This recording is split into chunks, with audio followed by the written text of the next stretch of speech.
Welcome back to Crunch Labs. I'm Mark Rober, and today we're going to be talking about the Tripwire build box and all the juicy physics and engineering secrets that go along with it. Now this one is special to me because it's our first build box that incorporates a prank element. And ever since I was just a wee lad, I've always loved a good harmless prank, much to the chagrin of my brother and sister and parents. I can even remember my dad, who's an engineer and a great dad, multiple times growing up sitting me down and just being like, Mark, someday you're gonna have to get more serious about life. And now I make fart spray glitter bombs for a living. So, what's up, Dad? Which just goes to show you shouldn't listen to your parents. Just kidding. That's terrible advice. You should listen to your parents. What my dad was saying was right. You know, I got a degree in engineering, so that was the right thing to do. But I try and incorporate that part of not taking myself too seriously, even into the builds that I make today. In part because I remember what it felt like to be your guys' age. Like 12-year-old me would have been so stoked to have a secret lair that had a foam pit and a Nerf arsenal wall and a go-kart arena and a tennis ball cannon. I'm still super stoked about those things. That also includes a good prank. Here's one of my favorite ideas that I took on Jimmy Kimmel a few years back. So you're gonna get some action figures, preferably something scary like Freddy or Jason here. Okay. And then you're gonna take it and then you're gonna duct tape it to your back of your buddy's car right in front of the backup camera like this. Okay. So when he puts it into reverse, this is what And so with the Tripwire here, you have a perfectly safe prank that you could try out for yourself. To get your brain going on this, here is some of our very own real-life testing footage.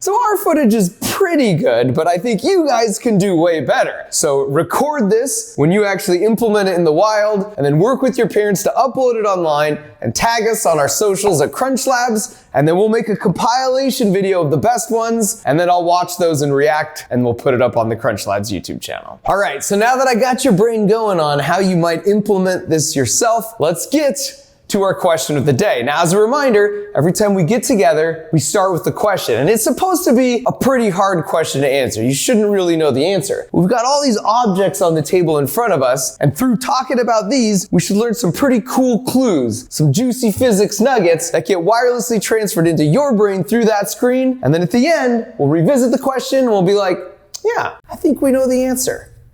So let's get started. So the question is, how do you turn a tennis ball into a super bounce ball? Not my best throw.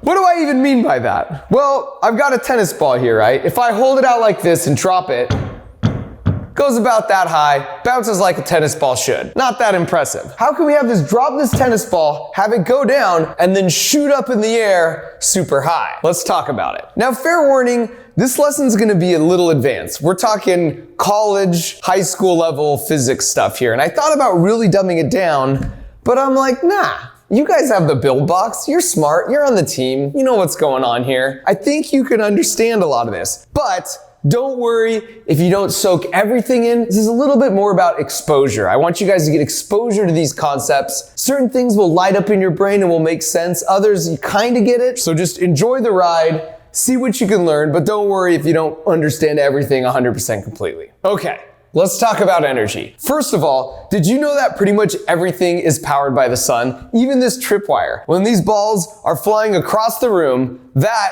is solar powered. Now you might be like, hold up, Mark. I don't see any solar panels on this thing. Furthermore, if I'm doing this at my house, I turn off all the lights and I hit it, it would still work in the dark, even though there'd be no sun. And you also might be like, well, what do you mean everything is powered by the sun? At our house, not only do we not have solar panels, but our power comes from a hydroelectric dam nearby that provides our whole community with power. Well, that may be true, but dams work by having water up high that flows down, and as it goes by, it basically hits a water wheel that generates power. How did that water go from down low to up high? Well, it evaporates because of the sun, and then it rains, and then it goes down in the lake. The only reason you get it back up high to make power is because of the sun. Or maybe you're like, well, my house is powered by a wind farm. Those big turbine blades you see as the wind goes by. All right, but where does wind come from? Well, when the sun shines down on the earth and it heats up the ground, that creates hot air that rises up like a hot air balloon. It's less dense. Cold air has to come down to replace it. That movement of air is what we call wind.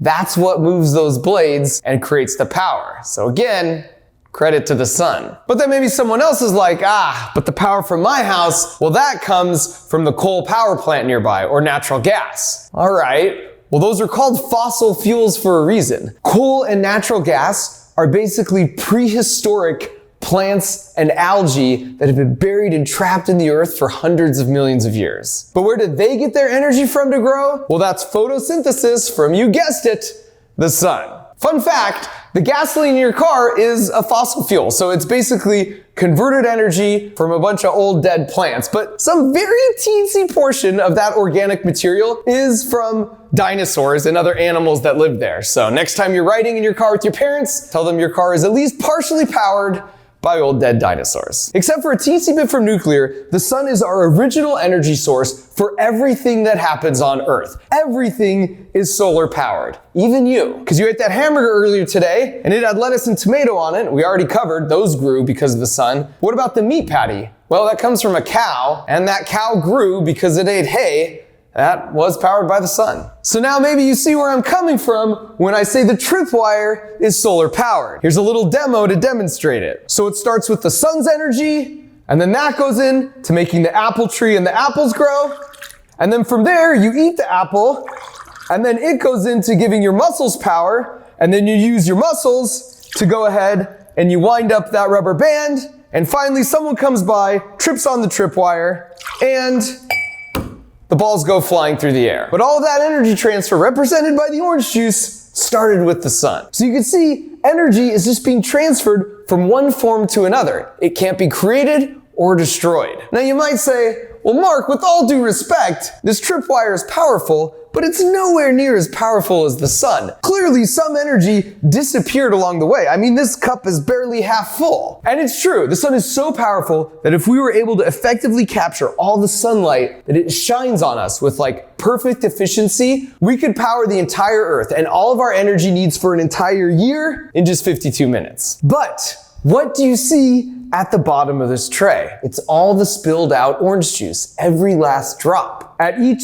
pour of the cup, we lost a little more orange juice because, well, sure, this sun, shined on the tree to make the apple grow, but some of that just went to heating up the tree, which in turn heated up the air. So it wasn't perfectly efficient. And then when you ate this apple, well, sure, it powered your muscles, but part of that, I'm using that power to talk, or to make your brain work, which raises your body temperature, which you give off as excess heat into the air around you. That's the spilled orange juice. And when you use your muscles to stretch that rubber band and get the Tripwire ready to fly, well, that heated up the rubber band a little bit. And there was some friction between the wood and the rotating piece. And then when someone trips on the wire and that causes the rubber band to contract, and then that little foot smacks into the ball goes flying, and that's the energy right here. But it's true, there was that sound, that crack when the wood collided. Some energy was lost just making that sound. Some was lost in heat with the friction of the wood rubbing together. But what's important to realize is energy wasn't created or destroyed. There's still the same amount of orange juice right here. It's just with each transfer, some of the orange juice went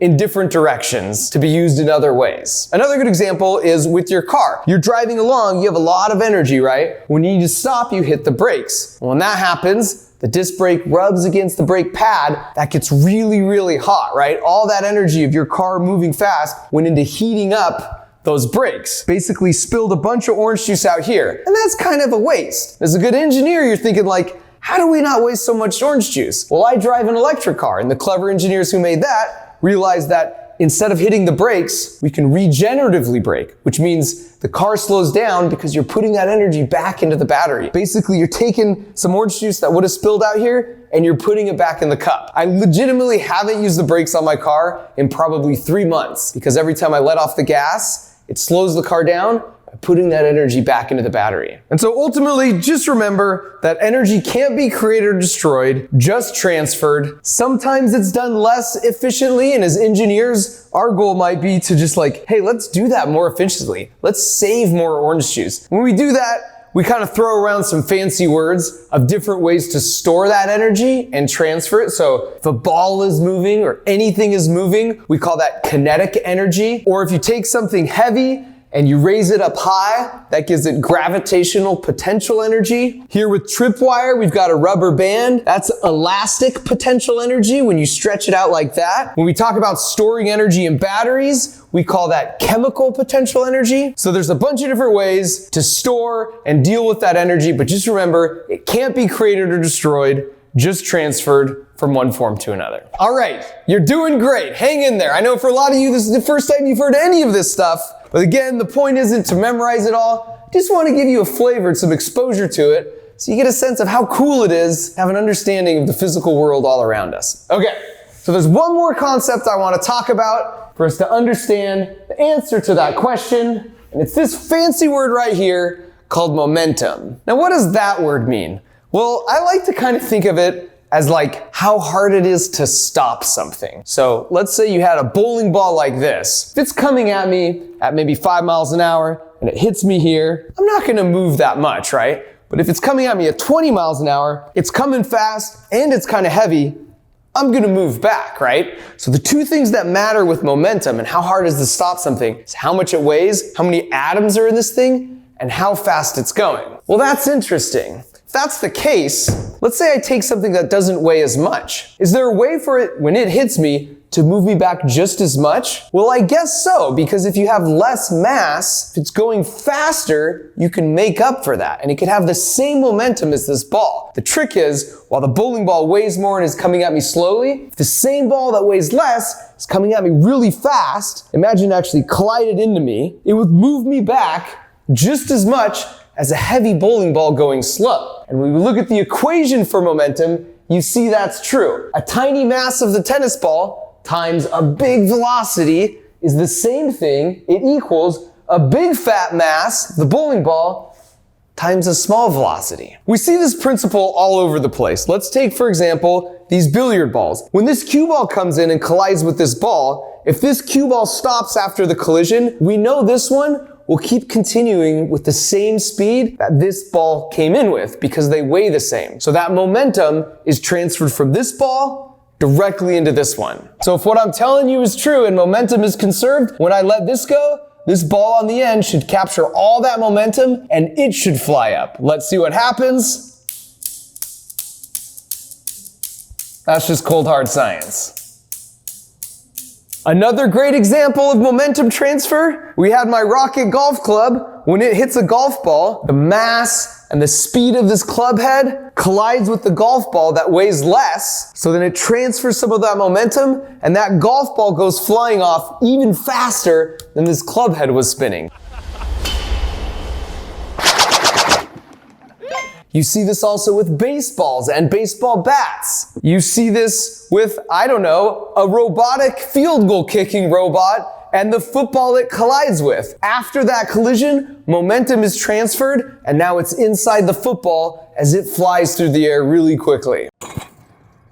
Another example, my personal favorite, when you kick this soccer ball, your foot transfers the momentum from your foot into this ball and then it flies hopefully into the net. Now you might think, well, hold on, Mark, I found a loophole. If you stood on this table and jumped off on the ground and you collided with the earth in the same way these two balls collided, well, the earth isn't gonna move. And I'm gonna let you in on a little secret, and this is crazy. The earth actually does move, just not a whole lot, because I don't have the same mass of the earth. Instead, I have a tiny, tiny, tiny, tiny little mass compared to the Earth's huge, huge, huge mass. So even though you can't really tell it moves, because of conservation of momentum, we know it has to move. It's just a teensy, teensy, teensy, teensy little bit. And this leads to perhaps what is my favorite brain teaser, which is, let's say you're on the International Space Station and NASA says, all right, we need you to go out and to tighten a hex head nut out there, right? So you get your wrench, you go out there, and you're just about to do it and you realize, oh crud,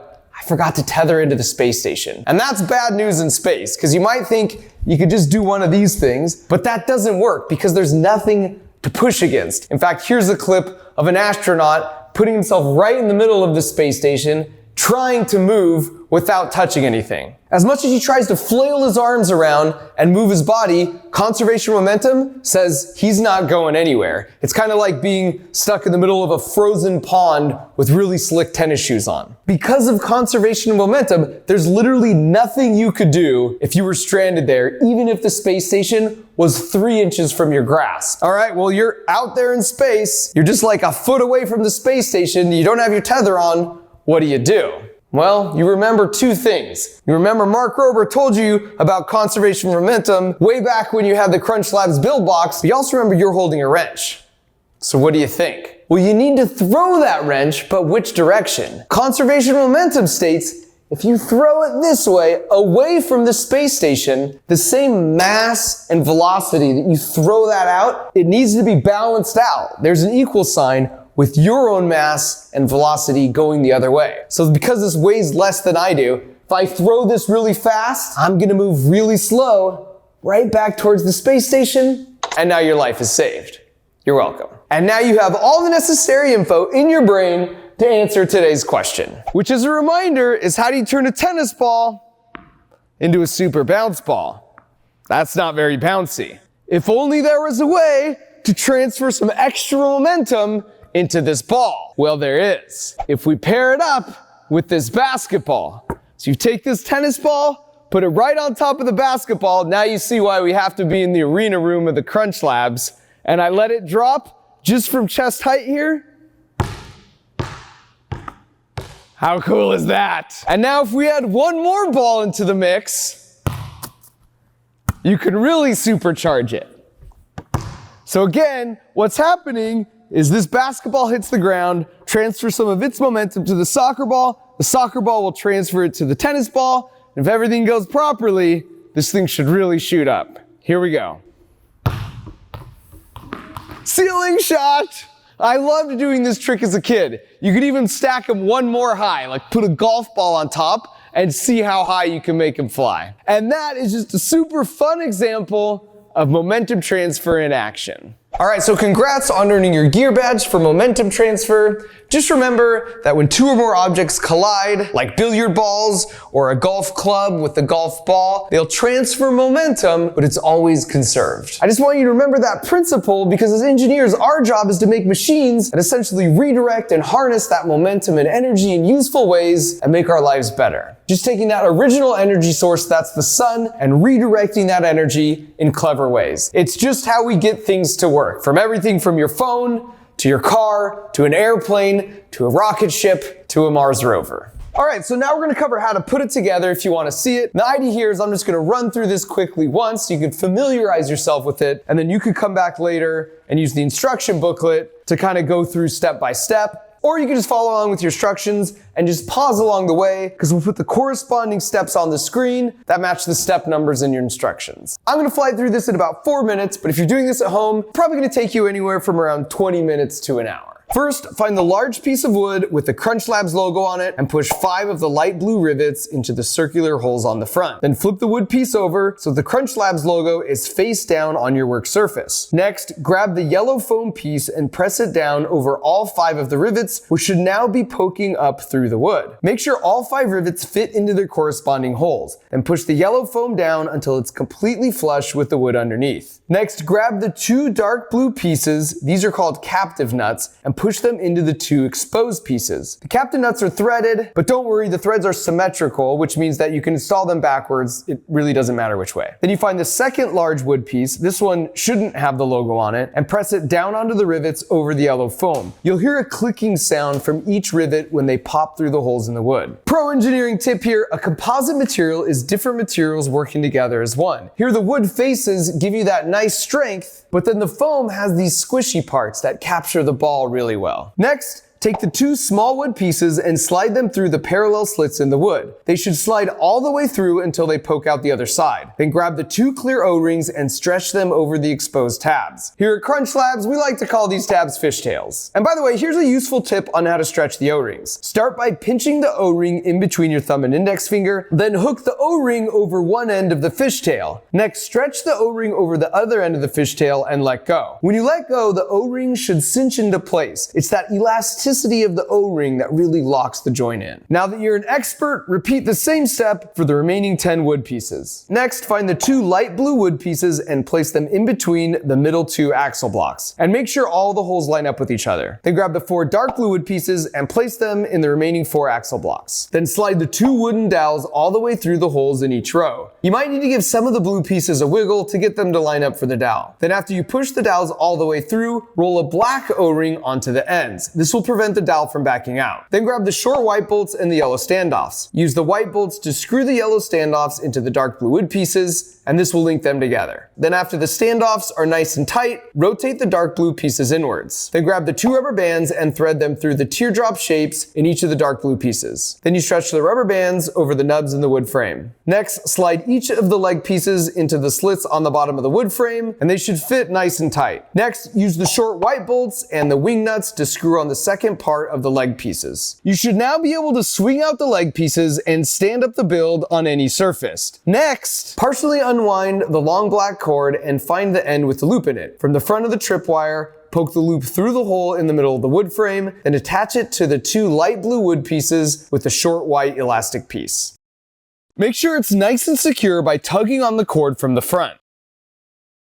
Then find the short black cord and push the loop through the hole in the clothespin.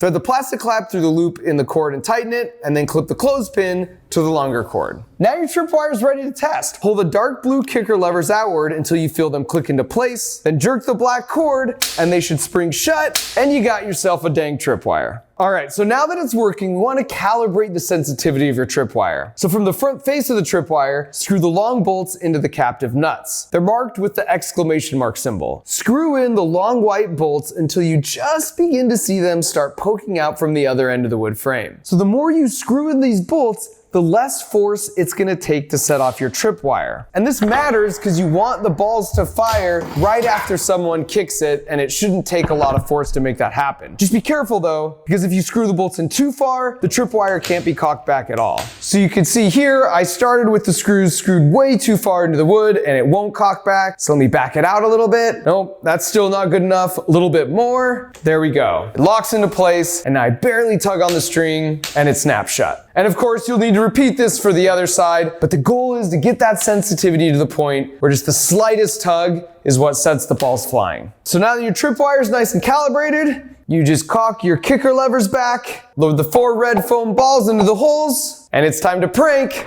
like an engineer. Okay, so as you've probably caught on by now, each project comes with an engineering hustle. This is your chance to use your new brain capabilities to gain the upper hand. So for the engineering hustle here, I think we go with the question of the day. So you have a contest with a friend to see who could bounce the ball higher, and then you let them go first and they'll throw the ball against the ground, and then when it's your turn, you step up, you grab that extra ball or two, and then with very little effort like it's NBD, you drop them and dominate the competition. Alright, so the juicy part of this build really is in the Prototype 2.0 section. It's all the creative ways you can implement this tripwire that uses conservation of momentum to fire these foam balls. I never get sick of that. Apologies to my camera guys. So like I mentioned before, you could put this in your hallway, you know, where someone trips over it. You could tie it to a door, so when they open it, it fires it. You could put it in a cupboard, in the fridge. Just if possible, try and record it on the phone, maybe even in slow-mo, and then work with your parents to put it on the internet and to tag us on our socials, because I just really want to see them all in action. I'm basically employing a massive army of pranksters, and I love it. But then as usual, we're thinking about how we take this to the next level. So maybe you have some wind chimes in your room, or a thin piece of metal, so that when this goes off, not only does it scare away the intruder, but you get an auditory signal that, your defenses have been breached. Or maybe you connect these 4 balls with some kind of net, and then you can take your little brother's Buzz Lightyear toy and try and see if you can capture in slow-mo on your phone the net engulfing him and capturing him. I mean, Tripwire themselves are really cool, and they're used a lot in the outdoors as like a primitive way to hunt and capture food. And I'm definitely not recommending you make a Tripwire to go hunt and capture food, primarily because you might capture one of my squirrels and I need him for the obstacle course. But is there some way to take this principle and to use it indoors?